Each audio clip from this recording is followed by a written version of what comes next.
In my hand here is a bill to eliminate the constitutional amendment and has your name on it. Does that mean you're taking your name off it? You want to tear it up? Sure.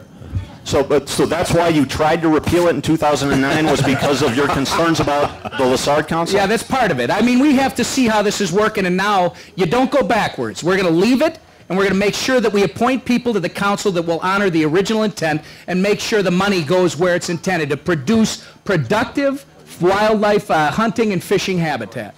Senator Dayton, a quick retort. Representative Emmer, why didn't you support the legacy amendment? And your name is also on a bill to repeal the amendment. Do you want to state your case? Absolutely, and I talked about it last year when we were here, and I'll talk about it in the future.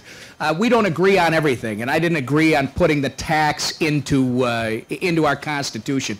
That discussion is over. The one assurance I would make everybody in this room is that if I'm governor of this state, we're not going backwards, we're going forwards. And you know what? You got to make sure that these funds, Senator, are being used for the original intent. We got to make sure that those funds are going to wildlife, fish and hunting habitat, not to dog parks in Minneapolis. And we got to make sure that we stand up to the animal rights extremists that are trying to put our great kennels out of business, our dog breeders. That's what the sportsmen need. That's what all of us need. Not looking backwards, looking forwards. And folks, that discussion is over. That fight is over. We are not going to repeal the legacy amendment. We didn't have to agree with it. And by the way, Senator Dayton, since you brought it up, you weren't there. One of the things that was missing, Ron, and you guys will remember, when the legislation was first pushed through the legislature, we didn't have the mechanics for the Lessard Council, the Lessard-Sams Council. So as a responsible policymaker, not only do you have problems with the constitutional issue, but that's gone now. The other issue is, how's the Lessard-Sams Council going to work? And I'll tell you what, so far I've been impressed with how it's working, but I think we need to do a lot more to impress upon people that are on that, working with hunting and fishing groups to advance more productive hunting and fishing habitat, not dog parks in Minneapolis. Thank you.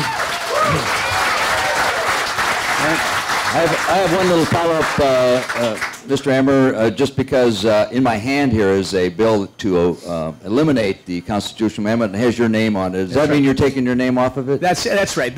Part of that was because we're just seeing how the Lessard-Sams Council is working. And I got to tell everybody in the room, I'm scared to death of people like Gene Wagenius in Minneapolis taking away my kids' right to hunt and fish in the future. And I was worried about the mechanics of the Lessard-Sams Council not working the way it was intended. You know what? We've seen it so far. We just need to have a governor that will put people on that council that will honor the original intent. And yes, my name will be on it. You want to tear it up? Sure. So that's why you tried to repeal it in 2009 was because of your concerns about the Lessard Council? Yeah, that's part of it. I mean, we have to see how this is working, and now you don't go backwards. We're going to leave it, and we're going to make sure that we appoint people to the council that will honor the original intent and make sure the money goes where it's intended, to produce productive wildlife hunting and fishing habitat. Senator Dayton, a quick retort. Well, I worked for Senator Mondale back when he was a senator. His father was a minister. And Fritz said his father used to tell him the only trouble with deathbed conversions is they seldom last if the patient recovers. So I'm glad that Representative Emmer's had a conversion on this because we do need this amendment and it should be hands off the legislature. I will support members of the Lessard-Sams Council who will make decisions that represent the will of the people, that represent the language of that amendment as the people of Minnesota voted on it, and I will veto any attempt by the legislature to interfere with that, to usurp the authority of the Lessard Council. That's been my consistent position. I supported that amendment as a private citizen. I contributed to the vote yes. In contrast to Representative Emmer, there's a fundamental difference between us. I supported that amendment. I've always supported that amendment. I will always support that amendment. And I will say it's the will of the people, and the Lessard-Sams Council's word ought to be the authority on where that money is spent.